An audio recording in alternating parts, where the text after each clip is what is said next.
Le shiatsu, c'est une technique de soins manuels d'origine japonaise. Et en fait, le but, c'est que la personne revienne à son équilibre, qu'on stimule les forces naturelles d'auto-guérison par l'intermédiaire des pouces, de la paume des mains, en appuyant sur certains points du corps. C'est différent de l'acupuncture, c'est différent de l'ostéopathie, c'est vraiment une technique en soi où on prend soin de la personne de manière globale pour lui apporter du bien-être.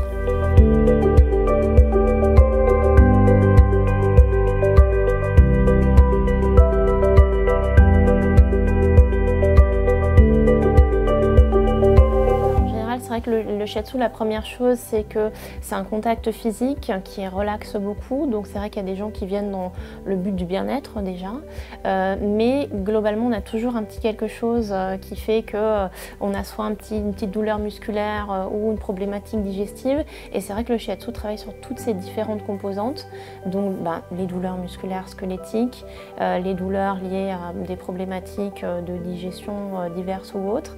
Et puis aussi en accompagnement de gens qui ont des troubles un peu plus importants ou chroniques, des maladies lourdes et qui ont envie d'être accompagnés pour que les douleurs s'atténuent un petit peu de manière naturelle aussi. Donc voilà, il y a différentes panels un petit peu, que ce soit de l'adulte, l'enfant, l'adolescent, des gens qui viennent pour différentes choses, mais globalement pour prendre soin d'eux.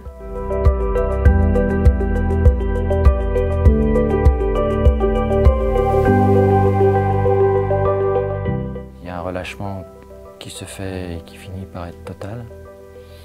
Et je dirais qu'on aurait tendance à presque s'endormir tout en restant éveillé malgré tout. Et là-dessus, effectivement, on a tendance à, avoir un effet un petit peu planant. Où on a l'impression effectivement de s'élever un peu et d'être suspendu dans l'air.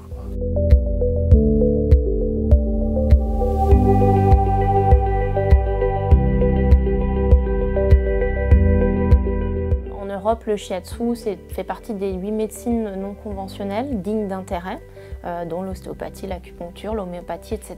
Et chaque pays régule un petit peu en fonction de ses choix.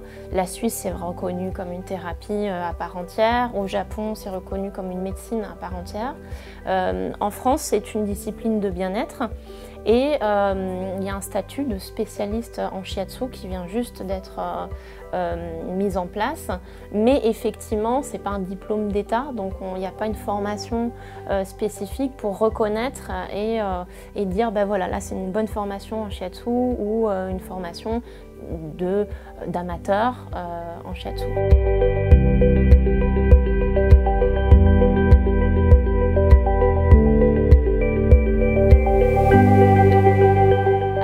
J'ai fait une formation avec des enseignants qui viennent du Japan Shiatsu College de Tokyo parce que là-bas, comme c'est reconnu par le ministère de la Santé, il y a une école qui est très précise et j'ai voulu, quand j'ai découvert un peu le monde du shiatsu, me rapprocher au maximum de ce qui se faisait là-bas. Donc c'est une formation sur plusieurs années où il y a effectivement des cours de shiatsu, mais pas seulement, beaucoup d'anatomie, de physiologie et puis d'autres composantes comme la psychologie, la médecine chinoise, d'autres choses. Mais ce qui fait que ma formation est validée, on va dire, au Japon et me permet de travailler un petit peu partout en Europe. Et pour devenir instructeur, pour devenir à son tour professeur, il faut aussi passer en fait un examen avec toujours les mêmes enseignants japonais qui vérifient que la technique est apprise, que la pression est bonne.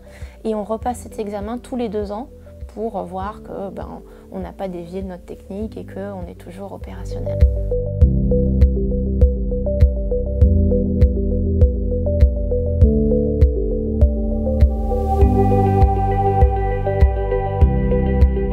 C'est une école de formation en shiatsu et qui se déroule en plusieurs années, qui accueille toutes sortes de publics. Donc comme je disais, à la fois des gens qui veulent découvrir ou s'initier au shiatsu, jusqu'à des gens qui veulent peut-être se former pour devenir des professionnels.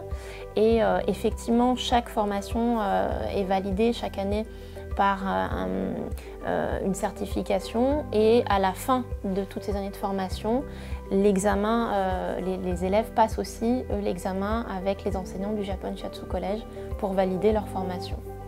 Et du coup, les différentes étapes un petit peu de l'école, c'est que le départ, c'est qu'on apprend les bases du shiatsu parce que c'est à la base quelque chose de physique aussi.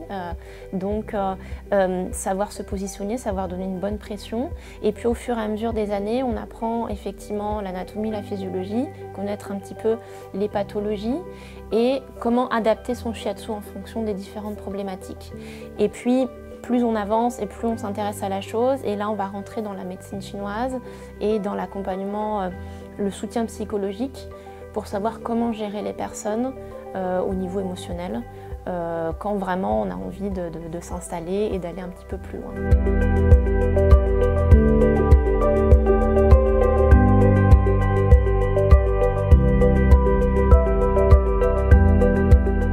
En fait, tout le monde peut y accéder parce que l'école est ouverte à la fois aux gens qui ont envie d'apprendre le shiatsu dans un cadre familial pour leur bien-être, jusqu'à des personnes qui ont envie de faire une reconversion professionnelle ou de découvrir une nouvelle profession.